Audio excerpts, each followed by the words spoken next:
The crack echoed through the backyard like a gunshot, sharp and final, as my leg buckled beneath me on the slick wooden deck. I was 16, mid-laugh, chasing my cousin across the family party under strings of fairy lights that blurred into streaks as I fell. Pain exploded up my thigh, a white-hot blade twisting deep into the bone. I screamed, the sound raw and animal, cutting through the chatter and the sizzle of burgers on the grill. Faces turned, uncles freezing with beers in hand, aunts gasping, kids wide-eyed. But Mom. She just stood there, wine glass tilted, her eyes narrowing not in horror but calculation. "It's nothing," she said flatly as I writhed on the wet planks, rain starting to patter down. "Just a sprain. Walk it off, Elena." That was the hook, the moment everything splintered. Not just my femur, as the ER doctor later confirmed, but the fragile illusion of my family. I lay there, gasping, the metallic tang of blood in my mouth from biting my tongue, while she hovered above me like a shadow, her perfume cloying over the scent of charred meat and damp earth. The party dissolved into chaos around us. Dad barking orders to call an ambulance, my little brother crying, but Mom's voice sliced through it all. "No hospitals. We're not wasting money on this drama." Her words landed like slaps, each one fueling the fury bubbling in my chest. How could she? I thought, even as shock numbed my edges. This woman who'd birthed me, who'd bandaged scraped knees and whispered bedtime stories, now dismissing my agony as if it were a tantrum. The ambulance came anyway, sirens wailing like accusations. In the sterile ER, under buzzing fluorescence that made everyone's skin look ghostly, the doctor pulled up the X-ray.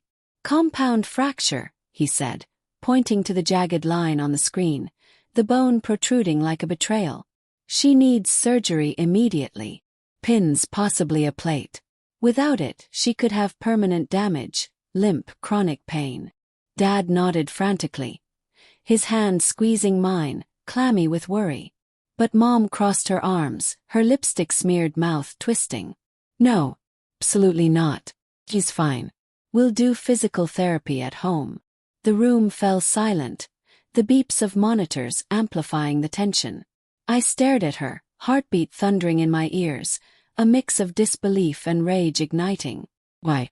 The question screamed inside me, but pain choked it back.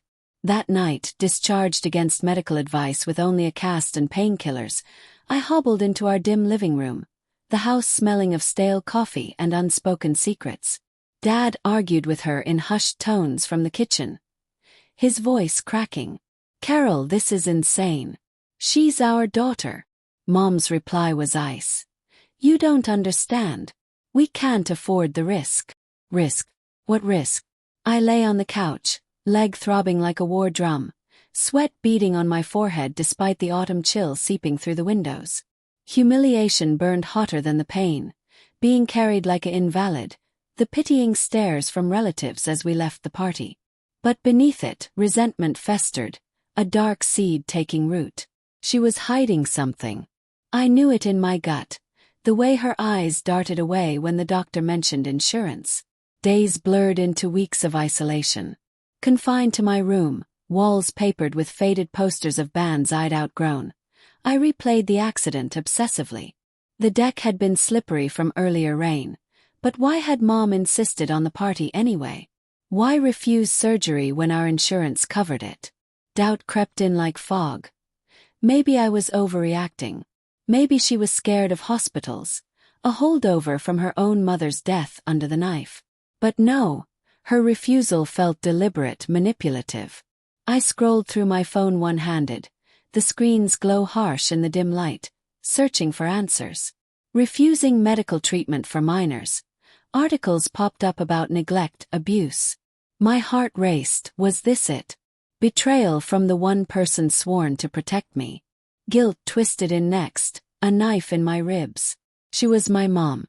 Flawed, yes. Always prioritizing her image, the perfect family facade, but evil? I fantasized about confronting her, screaming until my throat rawed. Why did you let me suffer? In my mind she'd break, confess some noble reason. But reality intruded with her brisk knocks on my door, delivering trays of bland food, her smiles forced. "See, "You're healing fine," she'd say, ignoring my winces as I shifted, the cast itching like fire ants under my skin. Conversations were terse, laced with unspoken barbs. "How's the leg?" Dad would ask at dinner, his fork scraping the plate like nails on chalkboard. "Better," I'd lie while Mom interjected. "Told you." No need for drama. Obsession grew in the quiet hours. I started recording everything. Voice memos on my phone, hidden under pillows. Day 12, pain at 8 out of 10. Mom said no to follow-up appointment. It was my armor, proof against her gaslighting. One evening, as thunder rumbled outside, rain lashing the windows, I overheard them arguing again. Limping to the door on crutches, rubber tips squeaking on hardwood, I pressed my ear to the crack. "The policy won't cover it if they dig too deep," Mom hissed. "What if they find out about the accident record? The new guardian clause." Dad's voice trembled. "Carol, that was years ago. Elena doesn't know." My blood turned to ice. What record? What guardian? That night, sleep evaded me, the storm mirroring my turmoil. Heartbreak crashed over me. Dad knew too? Betrayal doubled, a vice on my chest. I dug deeper, fingers flying over my laptop in the wee hours, screen casting eerie blue light on my pale face. Public records searches yielded nothing at first, but persistence paid off. An old court document from when I was 5. A custody battle? No, something about a car accident, Mom driving, her sister dying. Wait, Aunt Lena. The one I was named after, whom we'd never discussed. Buried in legalese. In event of parental incapacity, guardianship transfers to surviving kin. But Mom had no surviving kin. Or did she? The puzzle pieces clicked with horrifying clarity. Mom had forged documents after the accident, naming herself sole guardian but hiding a clause for insurance fraud, claiming Aunt Lena's death benefits as her own, rerouting funds. Refusing my surgery. To avoid scrutiny that might expose her scam. Resentment boiled into cold resolve. She wasn't protecting me. She was protecting her secret, her stolen money. I lay there, leg aching in rhythm with my pulse, planning. First gather evidence. Then expose her. Revenge simmered, not hot fury but calculated frost. Doubt nagged. Was I becoming the monster? Moral conflict gnawed. Family bonds versus justice. But humiliation fueled me. The limp I'd carry forever, the lost track season, the stares at school. Weeks turned to months. Physical therapy at home was a joke. Mom's half-hearted exercises in our cluttered basement, dust motes dancing in slanted light from the small window. "Push through it," she'd say, her voice clipped, while I gritted teeth against tears. Dialogue revealed cracks. "Why won't you let me get fixed?" I asked one day, voice steady despite the storm inside. She paused, towel in hand, sweat beading on her brow. "Because I know best, Elena. Trust me." Her eyes betrayed guilt, a flicker I latched onto. Suspense built in subtle ways. Anonymous tips I considered sending to insurance companies, but fear held me back. What if it backfired? What if Dad suffered too? Inner thoughts warred. Fantasies of her downfall, arrested, humiliated as I had been, clashed with guilt. She wasn't all bad. Memories of her baking cookies, cheering at my games, surfaced unbidden. But obsession won. I hacked her email one night, fingers trembling on keys, the house silent save for the hum of the fridge. There. Correspondence with a lawyer about the record. New guardian referenced a hidden will, naming a distant cousin if fraud was uncovered. Poetic, her betrayal birthing mine. By spring, my cast-off but leg weak, I returned to school, crutches traded for a cane that clicked ominously down hallways. Peers whispered, pity in their eyes, amplifying my rage. Mom's facade cracked further at home. Snappish, drinking more, wine stains on her blouses. Dad withdrew, his hugs tentative. Tension thickened like fog. Every family dinner a minefield. "Pass the salt," I'd say, voice laced with unspoken accusations. She sensed it, her gaze sharpening. "What's with the attitude?" she'd snap. Nothing, I'd reply, smiling inwardly. The slow burn ignited. Hints of vengeance in my secret recordings, now a full dossier on a hidden drive. One evening, as sunset painted the kitchen golden, I confronted Dad alone. "Tell me about Aunt Lena." He froze, coffee mug midway to lips, steam curling like secrets. "Elena. It's complicated." His voice broke, revealing layers. Love for Mom warring with regret. "She did it for us, for you. After the crash, money was tight. She bent rules." Heartbreak surged, Dad complicit. But his tears humanized him, moral grayness blurring lines. Still resolve hardened. Betrayal's roots ran deep. Revenge would uproot them. As part 1 crested, suspense peaked. I mailed an anonymous package to the insurance fraud division. Copies of emails, the court record. Fear gripped me that night, sheets tangled, heart pounding. What had I unleashed? Doubt whispered, too far. But anger roared back, she deserved it. The stage set for retaliation's dawn. The envelope trembled in my hands under the desk lamp's harsh glow, address typed in block letters to anonymize it. Inside, printouts of Mom's emails, the forged guardian clause, my medical records juxtaposed with her refusal. It was midnight, the house creaking like an old ship, wind whistling through cracks. My leg throbbed faintly, a reminder of the fracture she'd let fester. Obsession had morphed into cold resolve. This was justice, not spite. Or so I told myself, ignoring the guilt gnawing at my edges. Moral conflict raged. Destroying her meant shattering Dad, our home. But humiliation's scar ran deeper, limping through life while she lived off stolen peace. I sealed it, heart slamming, and slipped out the back door, cane silent on grass wet with dew. The mailbox loomed under streetlight haze, shadows dancing like conspirators. Dropping it in felt final, a plunge into abyss. Back in bed, sleep came fitful, dreams of her face contorting in shock. Morning brought normalcy's facade. Mom humming in the kitchen, eggs frying with a sizzle that masked tension.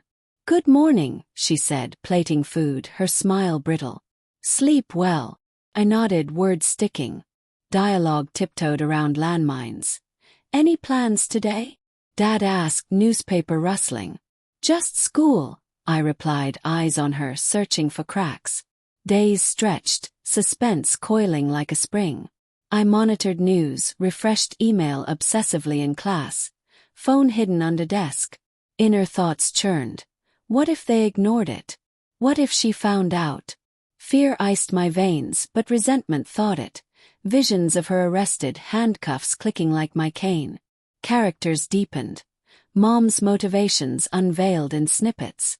Overheard her on the phone. "It's under control," voice strained. Guilt flickered in her eyes during hugs, layered with defiance.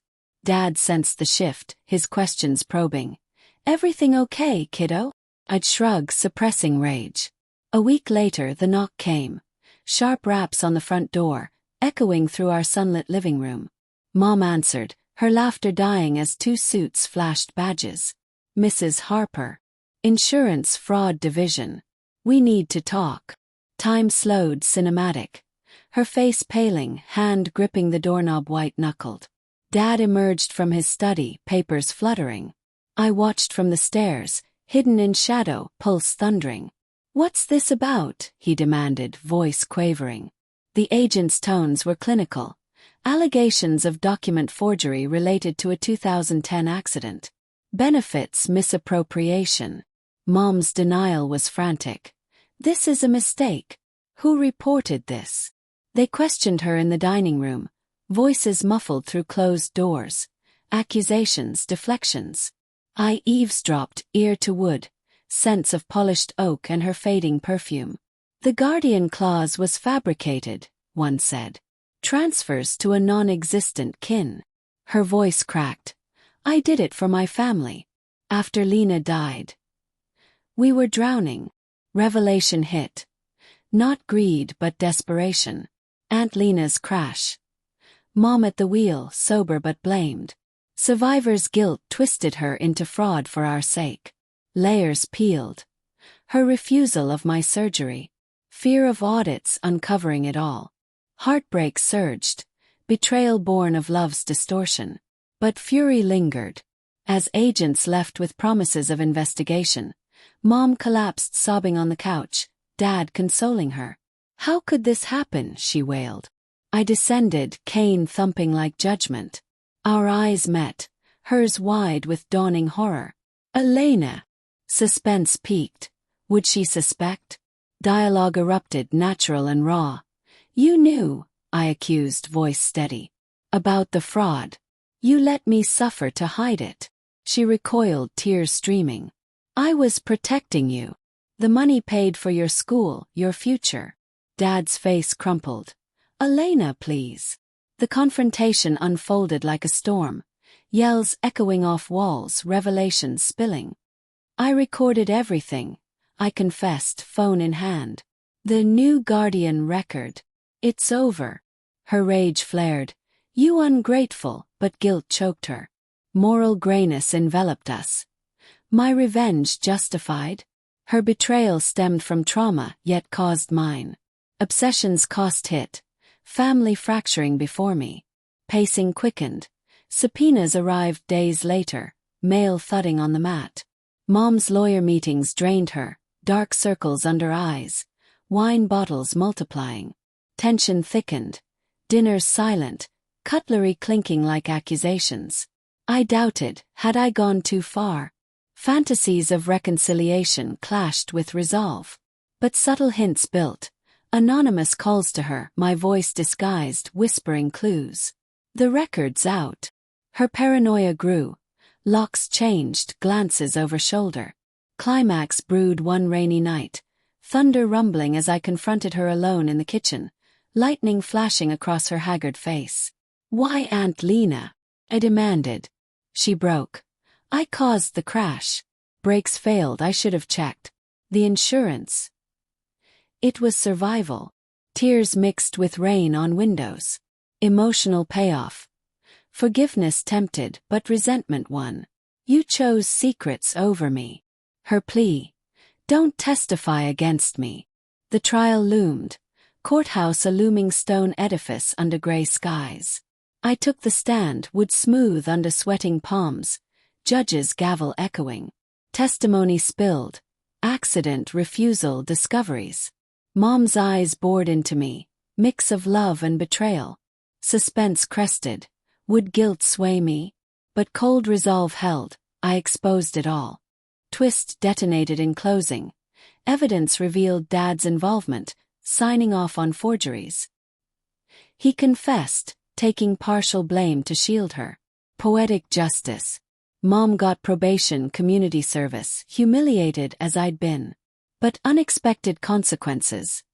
Dad's arrest, family shattered.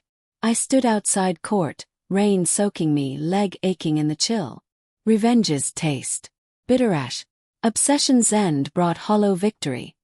Guilt my new companion. In the wreckage, I limped away, morally scarred, the cycle of betrayal complete. Yet, in quiet reflection, resolve shifted. Not destruction, but rebuilding. The new Guardian. Me emancipated at 17, forging my path. Heartbreak lingered, but so did hope's faint spark.